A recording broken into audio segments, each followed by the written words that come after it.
25 de agosto é o Dia do Soldado. A data lembra o aniversário de um dos maiores personagens da história militar brasileira, o Duque de Caxias. Luiz Alves de Lima e Silva nasceu no Rio de Janeiro, no começo do século XIX. Herdeiro de uma família com grande tradição, era filho do marechal de campo Francisco de Lima e Silva, uma das figuras mais influentes do Império. Já aos 5 anos de idade, Luiz foi feito cadete. Aos 19, recebeu das mãos do próprio Dom Pedro a primeira bandeira do Império do Brasil. Em 1823, Luiz Alves enfrentou o primeiro combate. Seu regimento foi à Bahia, com a missão de expulsar as tropas portuguesas. Ao voltar vitorioso, recebeu o título de que mais se orgulhou na vida, o de veterano da independência. Nos anos que se seguiram, esteve na Guerra da Cisplatina, assumiu o comando do Batalhão do Imperador e foi convocado para a pacificação de lutas internas, como a Balaiada, na província do Maranhão. Pela habilidade com que controlou a insurreição, foi promovido a coronel e recebeu seu primeiro título de nobreza. Ele concede a anistia aos balaios, não é? E estavam concentrados na cidade de Caxias, no Maranhão, e por isso ele, pelo êxito da ação, recebe o título de Barão de Caxias, o título honorífico de Barão de Caxias, porque debelou o foco central, mais forte, do inimigo, que era a cidade de Caxias. No sul do Brasil, outra revolta ameaçava a unidade do Império. Gaúchos, insatisfeitos com a centralização do poder no Rio de Janeiro, organizaram-se numa revolução separatista, chamada de Guerra dos Farrapos. Caxias foi chamado para solucionar a crise. Seu principal objetivo era garantir a integridade territorial brasileira. Pela humanidade com que conduziu a missão, conquistou o respeito dos chefes revolucionários e dominou a situação. Ao final da revolta, concedeu anistia às tropas rebeldes. Ficou conhecido como pacificador e foi elevado a Conde de Caxias.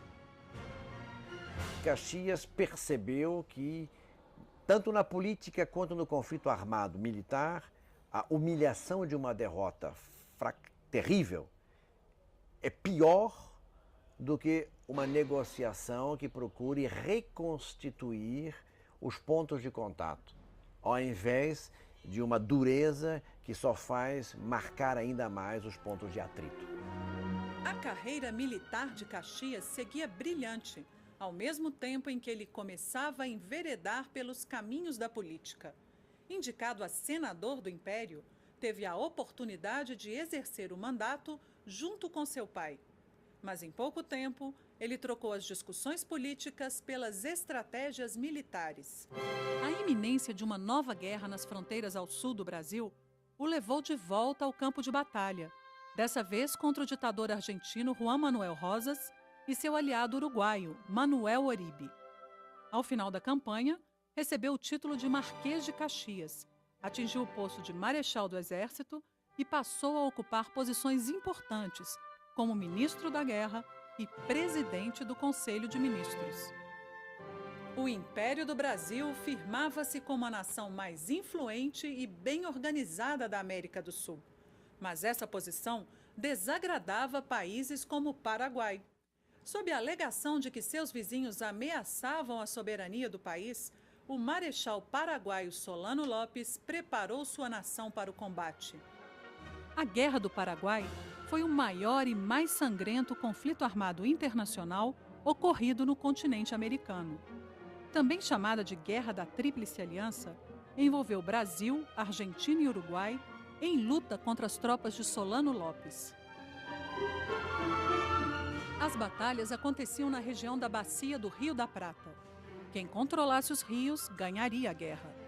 No princípio, as tropas reunidas pela aliança não chegavam a 1/3 das forças paraguaias.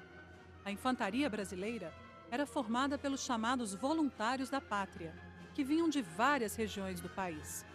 Em Tuiuti, aconteceu a maior batalha campal da história da América do Sul, deixando um saldo de 10.000 mortos.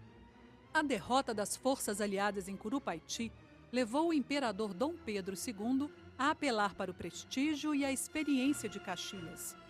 Ao assumir o comando como chefe das forças brasileiras, ele dedicou-se a assistir os feridos, fortalecer a disciplina e reorganizar os batalhões. Acabou assumindo o comando geral das tropas aliadas, no lugar do presidente argentino Bartolomeu Mitre. Sua liderança no campo de batalha foi fundamental para motivar os soldados. Então Caxias, com 65 anos de idade, veja que em Tororó a ponte aquela que estava tomada entre brasileiros e paraguaios, tomada e retomada várias vezes. Aí chegou uma hora que ele viu que só o exemplo pessoal de coragem e bravura é que faria com que aquela ponte fosse retomada. Se põe à frente das tropas, desembainha sua espada, a galope, a cavalo e brada: sigam-me os que forem brasileiros. E aquela ponte é tomada definitivamente. A campanha final, conhecida como a Dezembrada, consagrou Caxias com as vitórias fulminantes de Avaí e Lomas Valentinas, minando a resistência de Solano Lopes. Em 5 de janeiro de 1869, o general brasileiro entrou vitoriosamente em Assunção, mas não prosseguiu no campo, pois as batalhas o desgastavam muito. Ao retornar para o Rio de Janeiro, Caxias foi elevado a duque. Ele foi o único brasileiro nato a ter esse título.